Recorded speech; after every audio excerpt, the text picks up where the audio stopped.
Assalamualaikum dan salam sejahtera bersama saya Nur Hajar Syafi'i dalam Buletin Pahang 11 Disember 2021. Kebawah Duli Yang Maha Mulia Seri Paduka Baginda Yang di-Pertuan Agong Al-Sultan Abdullah Yatuddin Al-Mustafa Billah Shah Ibni Almarhum Sultan Haji Ahmad Shah Al-Musta'im Billah berkenan mencemar Duli berangkat merasmikan Pusat Hemodialisis Yayasan Al-Sultan Abdullah di Pekan hari ini. Turut berangkat dan ke bawah Duli Yang Maha Mulia Seri Paduka Baginda Raja Permaisuri Agong Tunku Hajah Azizah Aminah Maimunah Iskandaria binti Almarhum Al-Mutawakil Allah Sultan Iskandar Al-Haj. Pusat Hemodialisis Yayasan Al-Sultan Abdullah ini dimiliki sepenuhnya oleh Yayasan Al-Sultan Abdullah Yasa dan merupakan pusat rawatan yang ketiga ditubuhkan oleh yayasan itu selepas pembukaan Pusat Hemodialisis Yasa yang pertama di Ceras dan Setiawangsa di wilayah Persekutuan. Pusat hemodialisis ini dilengkapi dengan 12 mesin dialisis dan menerima pesakit kurang berkemampuan di bawah tajaan Yasa dan subsidi daripada badan-badan kerajaan, pertubuhan-pertubuhan bukan kerajaan dan majikan.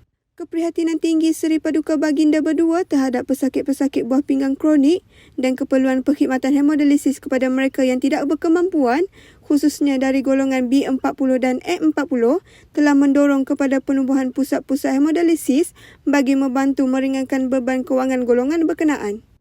Berangkat sama ke majlis perasmian ialah ke bawah Duli Yang Maha Mulia Pemangku Raja Pahang, Tengku Mahkota Tengku Hasanan Ibrahim Alam Shah, Ibni Al-Sultan Abdullah Yatuddin Al-Mustafa Billah Shah dan Yang Amat Mulia Tengku Panglima Raja Tengku Amir Nasir Ibrahim Shah, Ibni Al-Sultan Abdullah Yatuddin Al-Mustafa Billah Shah.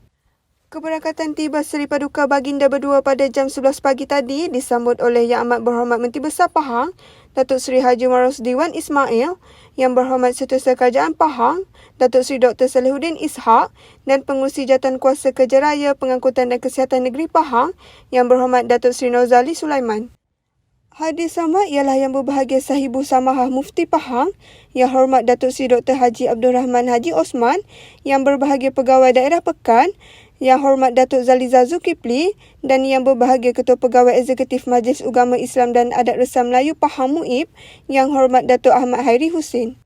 Seri Paduka Baginda berdua menyuruh agar lebih ramai individu dan pihak swasta untuk tampil membantu golongan sasar ini mendapatkan rawatan hemodialisis menerusi tajaan dan subsidi rawatan, terutama ketika rakyat masih terkesan impak pandemik COVID-19.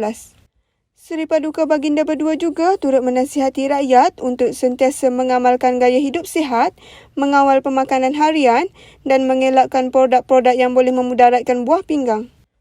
Usai majlis perasmian, Seri Paduka Baginda berdua turut berkenan meluangkan masa menyantuni dan beramah mesra dengan pesakit-pesakit yang sedang menjalani rawatan di pusat hemodialisis berkenaan.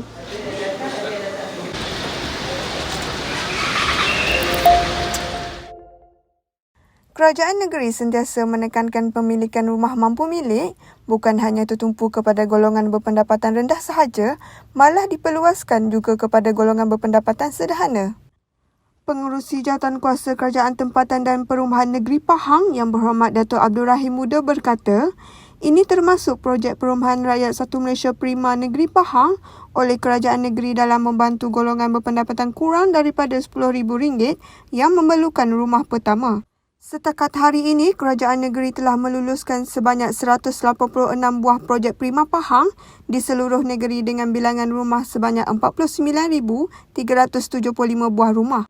Selain itu, sebagai penambahbaikan kepada projek Prima Pahang, kerajaan negeri telah meluluskan beberapa lagi dasar projek perumahan iaitu Rumah Makmur, Rumah Rakyat Pahang RRP, Rumah Penjawat Awam Pahang RPAP dan skim Tanah Warisan STW yang menjadi lambang keprihatinan terhadap keperluan rumah oleh rakyat di negeri ini secara keseluruhannya.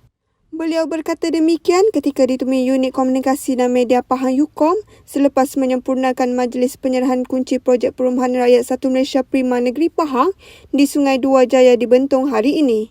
Turut hadir Yang di-Pertua Majlis Pembandaran Bentong, Datuk Hajah Aida Munira Abdul Raffar, Setiausaha Bahagian Perumahan Pejabat Setiausaha Kerajaan Pahang, Puan Ismayati Ismail serta Penolong Setiausaha Bahagian Perumahan Encik Azrul Bakhtiar. Sementara itu, beliau menzahirkan ucapan terima kasih kepada syarikat pemaju penamin Sendirian Berhad yang telah berjaya menyiapkan sebanyak 28 buah unit rumah prima Pahang di Perumahan Makmur Sungai Dua Jaya.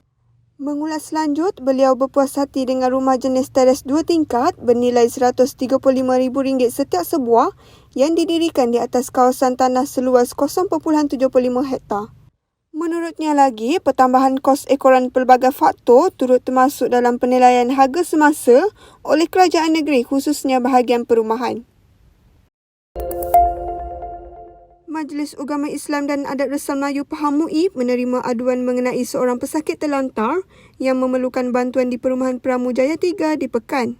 Pembantu Hal Ehwal Islam MUIP Cawangan Pekan telah bertindak segera menziarahi dan mendapatkan maklumat mengenai bantuan yang diperlukan. Bapanya Muhammad Yusof yang bekerja bengkel memerlukan pendapatan yang mencukupi bagi memastikan anaknya iaitu Nurul Amira Dawisha yang terlantar sakit mendapatkan rawatan yang sempurna. Timbalan Ketua Pegawai Eksekutif Baitul Mal dan Operasi MUIP yang berusaha Dr. Haji Asmadi Abdul Rahman telah meluluskan bantuan segera berupa sebuah katil pesakit beserta tilam angin dan telah diserahkan kepada pesakit. Selain itu juga, bantuan sebuah kerusi roda juga telah diserahkan dan bantuan zakat bulanan akan diberikan bagi menampung keperluan rawatan yang diperlukan. Dengan bantuan ini, semoga ianya dapat membantu dan meringankan bebanan yang ditanggung oleh keluarga ini. Sekian Buletin Pahang bersama Unit Komunikasi dan Media Pahang. Ikuti kami di Facebook, Instagram, YouTube dan Twitter. Terus bersama Pahang Media bagi mendapatkan maklumat terkini di negeri Pahang. Assalamualaikum.